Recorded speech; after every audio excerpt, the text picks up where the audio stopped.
Hello, hello! What are you doing here? I didn't know you were coming. Welcome to my house. It's getting quite boring at home, right? But by the way, do you know why I'm wearing a helmet? Correct, because it's protecting my head from getting badly injured. But come in!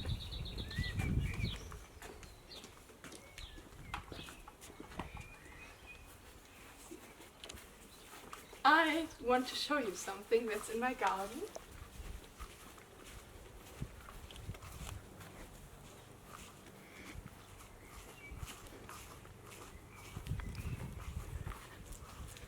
There we are. Do you know what this is?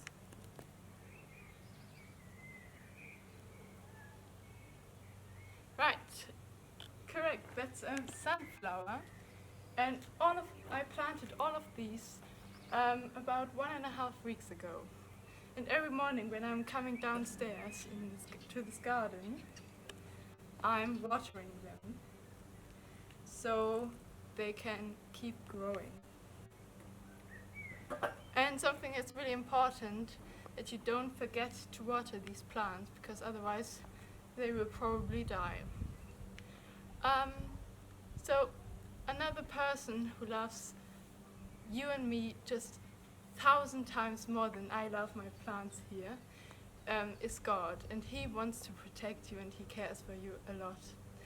And even in these hard times, He's with you, and He's always been with everyone who believes in Him. And there's even a story about a person who's in a really difficult situation, and this story is in the Bible. I'm going to read it to you. Let's see. One day, the Lord spoke to a young man called Jonah. He asked him to go to a place called Nineveh and tell the people living there to stop being bad. The only problem was that Jonah didn't want to help the people there. He knew they were bad and he wanted them to be punished for their mistakes. So instead of listening to God, Jonah thought he would run away from Nineveh and not do what God asked him. He ran to the sea, where he found a ship that was going to another city. He paid the captain, went in the lower part of the boat, and went to sleep.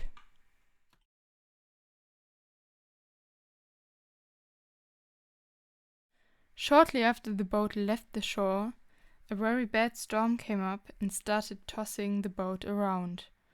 All the men were very afraid, so they started to throw all their packages and bags overboard in hopes that they wouldn't drown.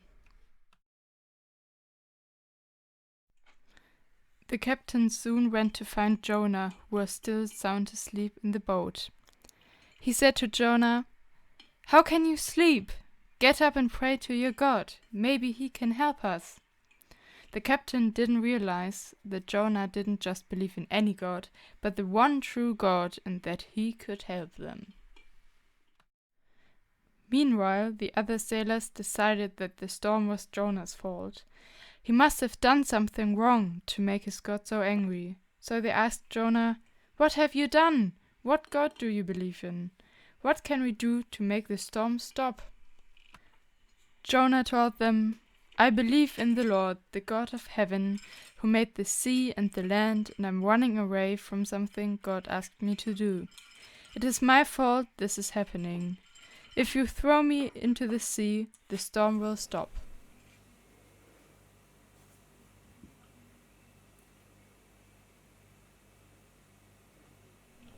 The men didn't want to hurt Jonah by throwing him off the boat, so they tried to row the best they could, but the storm just got worse. So they picked up Jonah and threw him into the sea. The storm immediately calmed and the sea became still. The men on the boat realized that Jonah believed in the one true God and prayed to him.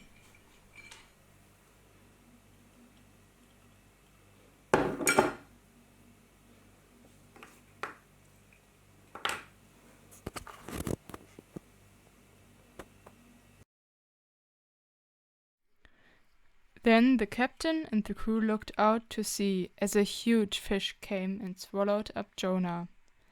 God actually sent the fish to keep Jonah from drowning. Jonah stayed in the fish for 3 days and 3 nights. Just think for a second what it would be like to be inside a fish. There are no windows and lots of strange things floating around that you can't see because it's so dark. Other than that, I'm not sure what it would be like, but Jonah probably didn't know if he would ever see daylight again. While Jonah was trapped inside the fish, he did a lot of praying to God. He asked God to forgive him for running away. He also thanked God for not allowing him to drown.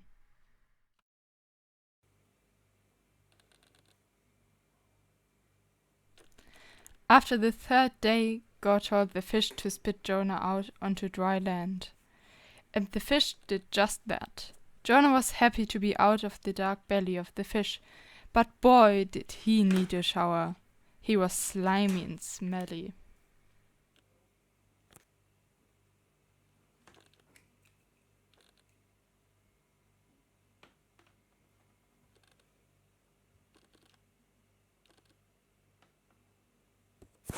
And that's the story of Jonah.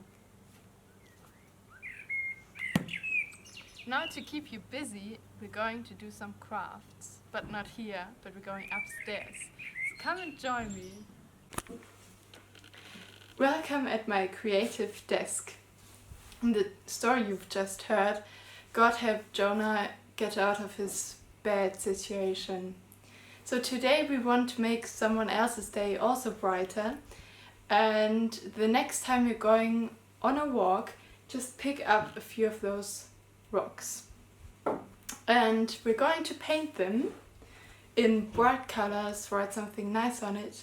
The next time you're going on a walk with your parents or with your friend, just put them back and yeah, let's start painting.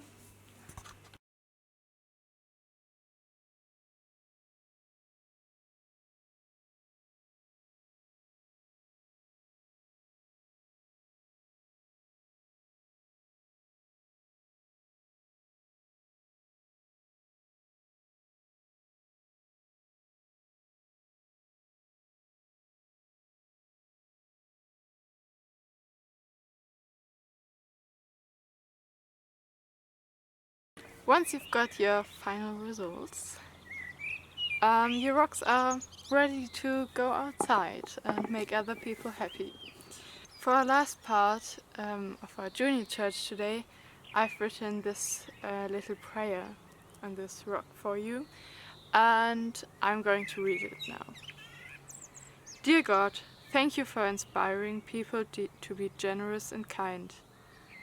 I want to be like you and be there for others. Please help me. Amen. Have a great Sunday and yeah, see you later. Bye.